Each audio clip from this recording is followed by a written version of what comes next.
नमो भगवते वासुदेवाय। जय श्री हरि, जय श्री भगवान विष्णु जी, जय श्री भगवान कृष्ण जी। क्या आप सब परम सिद्धि को प्राप्त करना चाहते हैं? अगर आप सब वास्तव में परम सिद्धि को प्राप्त करना चाहते हैं तो कुरुक्षेत्र के मैदान में परमात्मा श्री कृष्ण जी ने अर्जुन को परम सिद्धि प्राप्त करने के लिए मनुष्य को क्या करना चाहिए और किस तरह से परम सिद्धि प्राप्त हो सकती है, ये सब बात भगवान श्री कृष्ण जी ने अर्जुन को स्पष्ट तौर पर बताई है। और ये सब जानने के लिए आप सब आज का ये वीडियो श्रीमद् भगवद गीता में संपूर्ण श्रद्धा, आस्था और विश्वास रखते हुए भगवान श्री कृष्ण के प्रति संपूर्णतया समर्पण भाव से आप ये पूरा वीडियो अवश्य देखिए, तभी आप अच्छी तरह से समझ पाएंगे कि कैसे आप परम सिद्धि को प्राप्त कर सकते हैं और किस तरह से परम सिद्धि प्राप्त होती है। श्रीमद् भगवद गीता के अध्याय 18 श्लोक 45 और 46 में स्पष्ट तौर पे वो बात वर्णित है जो भगवान श्री कृष्ण जी ने परम सिद्धि के बारे में अर्जुन को बताई है। श्लोक 45 में भगवान श्री कृष्ण जी ने अर्जुन से स्पष्ट तौर पे कहा है कि परम सिद्धि भगवान की प्राप्ति को पाने से ही होती है और उसके लिए जो स्वाभाविक कर्म मनुष्य के हैं, वर्ण व्यवस्था के अनुसार वो हर मनुष्य को तत्परता के साथ करने चाहिए, दृढ़ निश्चय के साथ करने चाहिए। श्रीमद् भगवद गीता के श्लोक 46 में स्पष्ट तौर पर वर्णित है जो भगवान श्री कृष्ण ने अर्जुन से कहा, यथा प्रवृत्ति भूतानां येन सर्वमिदं ततं सब स्वकर्मणा तमभ्यचर्य सिद्धिं विदन्ति मानवा। जिस परमेश्वर से संपूर्ण प्राणियों की उत्पत्ति हुई है, जिससे ये सारा जगत व्याप्त है, उसको प्राप्त करने के लिए वर्ण व्यवस्था के अनुसार जो भी जिसका जो स्वभाव है, वो स्वाभाविक कर्म भगवान की पूजा मानकर मनुष्य जब करेगा तो उसे परम सिद्धि प्राप्त हो जाती है। ऐसा भगवान श्री कृष्ण जी ने अर्जुन से स्पष्ट तौर पे कुरुक्षेत्र के मैदान में कहा है। वर्ण व्यवस्था का मतलब ये है, जो आप अभी तक सब वीडियो देख चुके हैं, ब्राह्मण, क्षत्रिय, वैश्य और शूद्र। स्वभाव जिसका जैसा है वही ब्राह्मण माना जाए, वही क्षत्रिय माना जाए, वही वैश्य माना जाए और वही शूद्र माना जाए।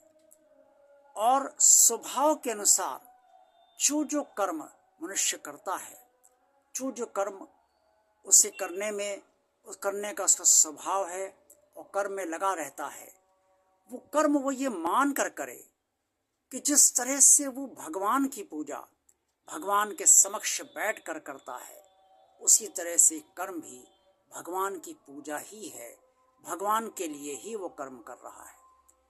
भगवान को अपना सर्वस्व मानकर, भगवान को अपना सब कुछ मानकर, भगवान के प्रति हृदय से समर्पित होकर, मन बुद्धि से समर्पित होकर, निष्ठा के साथ अपने सारे स्वाभाविक कर्म करे, जो स्वाभाविक कर्म स्वभाव के अनुसार उसके है और जो भगवान ने उससे प्रदान स्वभाव किया है, उस स्वभाव के अनुसार उसके स्वाभाविक कर्म वो करे, तो उससे भगवान की प्राप्ति उसे हो जाती है। क्योंकि एक तो पूजा वो होती है जो पूजा हम सब सुबह व शाम या दोनों समय में एक बार अवश्य करते हैं। एक पूजा वो भी होती है जो हम मंदिर में जाते हैं और मंदिर में जाकर पूजा करते हैं। एक पूजा वो भी होती है जो हम पंडित जी को बुलाकर घर में करवाते हैं। और एक पूजा जो सबसे बड़ी पूजा है वो है आपके कर्म, और वो कर्म आप जैसे कर रहे हैं उसका वैसा ही फल आपको मिलना है। और वो कर्म आप जो आपका स्वभाव है उस स्वभाव के अनुसार जो भगवान ने आपको कर्म प्रदान करे हैं, और जो स्वभाव के अनुसार आप कर्म करेंगे ही हर हाल में, क्योंकि आपका स्वभाव ही वो आपसे कर्म करवा लेगा, तो उस स्वभाव के अनुसार कर्म आप भगवान की पूजा मानकर करें कि ये कर्म नहीं है, ये मैं कर्म नहीं कर रहा हूँ, ये भगवान की ये भी एक पूजा है।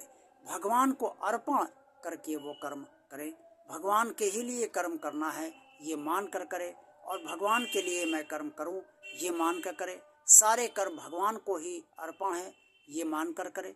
तो इस तरह से आप भगवान को प्राप्त करने लगते हैं। एक तो पूजा में मन आपका लगता है, बुद्धि लगती है, हृदय जुड़ता है, और कर्म से भी आपका मन जुड़ता है भगवान से, बुद्धि जुड़ती है और हृदय जुड़ता है। तो जब आप पूजा में भी भगवान का ध्यान करेंगे, पूजा में भी भगवान जुड़े रहेंगे, और कर्म में भी भगवान का ध्यान करेंगे, कर्म करते समय भी भगवान को ध्यान में रखेंगे, और कर्म में भी आपका मन बुद्धि लगा रहेगा, तो आप भगवान से कर्म में भी जुड़े रहेंगे। तो इस तरह से जब आप भगवान से जुड़े ही रहेंगे पूजा के जरिए और अपने स्वाभाविक कर्मों के जरिए, तो आप भगवान की प्राप्ति के योग्य बन जाएंगे, भगवत प्राप्ति के योग्य बन जाएंगे।